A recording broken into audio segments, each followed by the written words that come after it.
Great Expectations by Charles Dickens is one of the most celebrated novels in English literature. First published in 1860 and 1861, it follows the journey of Pip, a young orphan whose dreams of wealth, social status, and personal fulfillment lead him through triumph, disappointment, and self-discovery. Through Pip's story, Dickens explores not only the growth of an individual, but also the values and contradictions of Victorian society. The novel is renowned for its vivid characters, memorable storytelling, and masterful blend of realism, humor, suspense, and psychological depth. Written in Dickens' distinctive literary style, it combines rich descriptive language, sharp social criticism, and emotional complexity, making it both an engaging narrative and a thoughtful examination of human nature. At its heart, Great Expectations explores themes of ambition, class, identity, love, guilt, redemption, and the true meaning of success. Rather than suggesting that wealth or social rank bring happiness, Dickens argues that integrity, compassion, and personal growth are the foundations of a meaningful life. More than a century and a half after its publication, Great Expectations remains a timeless coming-of-age story and a cornerstone of world literature. The story starts with Philip Pirrip, a young orphan known as Pip, standing alone in a lonely churchyard in the marsh country of southeast England. He lives with his harsh older sister, Mrs. Joe, and her gentle blacksmith husband, Joe Gargery. While Pip looks at his parents' graves, an escaped convict suddenly appears from among the tombstones. The man is ragged, desperate, and chained by the leg. He frightens Pip into promising to bring him food and a file so he can free himself from the iron. Terrified, Pip steals food from the Christmas pantry and takes a file from Joe's forge. In the marshes, he first runs into a second escaped convict, then finds the man who threatened him. Pip gives him the food and file, and the convict reacts sharply when Pip mentions the other prisoner. Later, during Christmas dinner, Pip fears his theft will be discovered, especially when police officers arrive at the house. But they have only come for Joe to repair handcuffs before they hunt the convicts. Pip and Joe join the search party and soon find the two escaped men fighting in the marsh. Pip's convict protects him by claiming he stole the food and file himself. The man is captured and sent back to the prison ship, and Pip believes this frightening chapter of his life is over. Still, he carries guilt because he has hidden the truth from Joe, the person he loves and trusts most. Time passes, and Pip struggles through a poor education at Mrs. Wopsel's school, where he becomes close to Biddy. His life changes when Uncle Pumblechook arranges for him to visit Miss Havisham, a wealthy recluse who lives at Satis' house. Mrs. Joe and Pumblechook imagine that this connection may improve Pip's future, so Pip is cleaned up, dressed properly, and sent into a world that feels far above his own. At Satis' house, Pip meets Estella, a beautiful girl who treats him with cold contempt. She leads him through the dark mansion to Miss Havisham, an old woman dressed in a decaying wedding gown, surrounded by stopped clocks. Miss Havisham orders Pip to play, then has Estella play cards with him. Estella mocks his rough hands, coarse boots, and low social rank. Pip leaves humiliated, and for the first time he feels ashamed of the life he comes from. When Pip returns home, he invents wild lies about his visit because he does not know how to describe what really happened. Later, guilt drives him to tell Joe the truth. Joe advises him to stay honest and remain among his own people for now. But Pip cannot forget Estella's cruelty or the grandeur of Satis' house. He begins to believe that becoming a gentleman is the only way to become worthy in her eyes.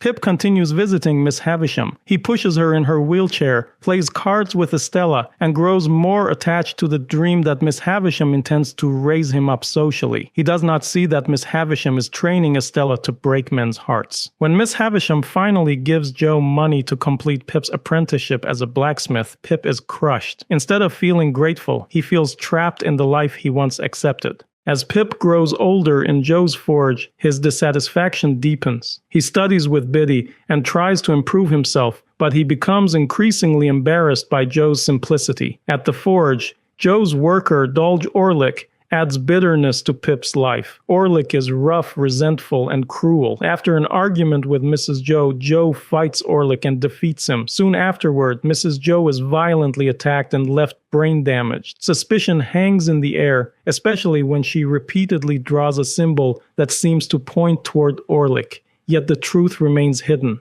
Biddy moves in to care for Mrs. Joe, and Pip begins confiding in her. He admits that he is unhappy with his position and in love with Estella. Biddy sees the danger of his obsession and gently warns him, but Pip resents the truth in her advice. He is attracted to Biddy's goodness, yet he still wants Estella and the higher life she represents. One evening at the village pub, a powerful London lawyer named Jaggers appears. Pip recognizes him from Satis' house. Jaggers announces that Pip has been given a large fortune by an anonymous benefactor and must go to London to be educated as a gentleman. Pip is told never to ask who the benefactor is. Because Jaggers is connected to Miss Havisham and because Pip's tutor will be Matthew Pocket, her relative, Pip assumes Miss Havisham is behind everything and that she means for him to marry Estella. The news fulfills Pip's deepest wish, but it immediately changes him. Joe refuses Jaggers' offer of payment for losing Pip's apprenticeship, showing dignity that Pip barely appreciates. Biddy is sad to see Pip leave, but Pip acts superior and awkward. He regrets his behavior only after it is too late. The next morning, wearing new clothes and full of pride, Pip leaves for London. London does not appear as grand as Pip expects. It is crowded, dirty, and overwhelming. Jaggers takes him under his legal control, and Pip meets Wemmick, Jaggers' sharp and practical clerk. Pip also meets Herbert Pocket, the cheerful young man with whom he will share rooms. They quickly realize they have met before. Herbert is the pale boy Pip once fought in Miss Havisham's garden. Their old conflict becomes an easy friendship. Herbert helps Pip learn the manners of a gentleman and tells him Miss Havisham's story. Years earlier, she was deceived by a man who pretended to love her. On their wedding day, he abandoned her, likely working with her half-brother to cheat her out of money. Miss Havisham stops all the clocks at the hour she receives the news and lives forever inside that betrayal. Later, she adopts Estella and raises her to punishment emotionally, as revenge for what was done to her. Pip begins his education with Matthew Pocket and enters a new social world. He meets other young gentlemen, including the unpleasant Bentley Drummle and the gentler Startop. He also visits Wemmick's home, where Wemmick becomes almost a different person from the cold clerk at Jaggers' office. At work, Wemmick is dry and hard. At home, in his little castle with his aged parent, he is warm and playful. Pip also sees Jaggers' dark household and notices his strange, powerful housekeeper, Molly. Joe comes to visit Pip in London, but Pip is embarrassed by him. He worries that Drummle will look down on Joe and that Joe will expose how common Pip's origins are. Joe's visit becomes painfully awkward. He brings news that Estella has returned to Satis' house and wants to see Pip. Pip feels suddenly kinder toward Joe, but Joe leaves before Pip can repair the hurt. Pip goes back home to see Estella. On the way, he shares a coach with convicts, including the man who once brought him money from the convict he helped in the marsh. The memory frightens him. At Satis' house, Pip finds Estella grown into a beautiful young woman, but she still makes him feel inferior. Miss Havisham urges him to love her, and Pip clings even more tightly to the belief that he and Estella are meant for each other. Back in London, Pip's debts grow, and so does his guilt over abandoning Joe and Biddy. When Mrs. Joe dies, he returns home for the funeral and genuinely feels sorrow. He promises Biddy that he will visit more often, but she doubts him, and she is right to doubt him. Pip leaves again for London, still divided between shame over his behavior and the ambitions that keep pulling him away. On his 21st birthday, Pip expects Jaggers to reveal the identity of his benefactor. Instead, Jaggers only tells him that he will now receive a regular yearly income. Pip remains convinced that Miss Havisham is his patron and that his fortune is connected to Estella. With his new money, he decides to secretly help Herbert by buying him a place in a merchant business. Wemmick first advises against it in the office, then encourages it at home, showing again how different his private self is from his professional one.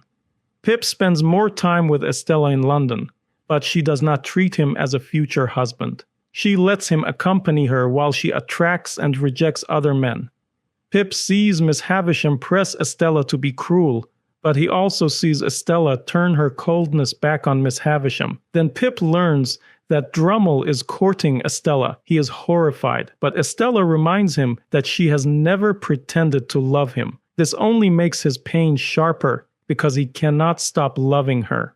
When Pip is 23, his life changes again during a stormy night. An old sailor-like man appears at his apartment, and Pip slowly recognizes him as the convict from the marshes.